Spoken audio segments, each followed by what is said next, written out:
Good day everyone, Francis here. Today I'm going to talk about my project about microplastic in fish. I'm working with Dr. Martin Taylor at UEA. As we know, plastic has been very useful for humanity. From everyday life objects to industrial machines, plastics are everywhere. Every year, around 300 million tons of plastic are produced. Unfortunately, due to mismanagement of plastic waste, they are found across the globe. 10% of total plastic waste end up in the ocean.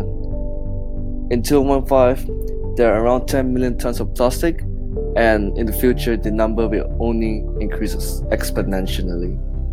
This map, created by the University of New South Wales, illustrates the big 5 plastic islands around the world that can be found in North Pacific, South Pacific, Indian, and North and South Atlantic Ocean.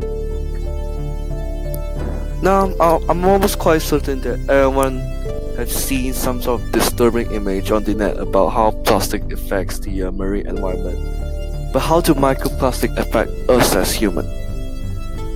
Well, the fish shit plastic and us humans eat fish. It's not a good equation. Fish is a really important protein source across the world, especially in coastal countries and in developing countries. All these countries in this slide consume the most fish amongst other countries.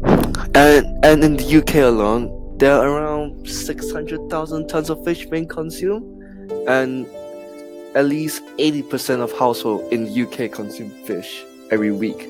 So yeah, that's a lot of plastic being ingested in our stomach. But what's the exact definition of microplastic?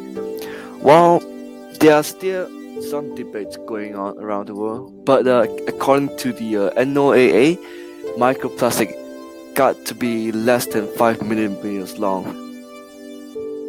So how are microplastics formed? Well, first of all, the plastic trash got to get to the ocean somehow, and then due to oxidation, the plastic break down, and it'll break down multiple times, and eventually it'll become micro, hence the name. And there are two kinds of microplastic. That's the primary and secondary microplastic.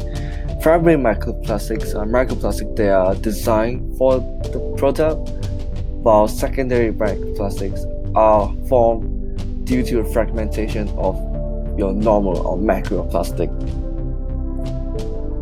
There are 4 main factors that affect the fragmentation of plastic. These are the amount of heat, UV light, temperature, and oxygen. Now onto methods. While I was researching for the best and the most efficient way to extract microplastics, I found 2 major obstacles. The first obstacle I face is the lack of specific guideline. I reviewed a lot of papers, and a lot of them have their own methods, and I have to review them one by one, which is really time consuming. Talking about time consuming, a lot of methods suggested by papers requires 2 weeks to obtain a result, and I only have a year in the lab, so I don't have much time. So far I've dissected 6 different kind of fish species, and they were provided by Phil. So thanks, Phil. Well, fortunately, in the end, I found a rapid and efficient method to extract plastics from the fish, thanks to this guy Roach. His method involves a lot of heating and a lot of filtration, which saves time and costs for me and the lab as well.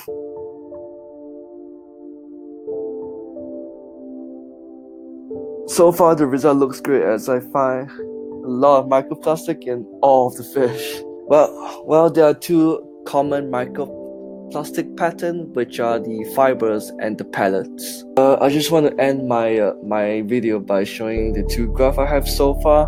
The graph above shows the length, and the bottom shows the weight. Both of them correlate against the microplastic amount. In a nutshell, they have barely any correlation, none basically. And that's it. I do hope you enjoy my first animated video, I guess. Created using Powtoon.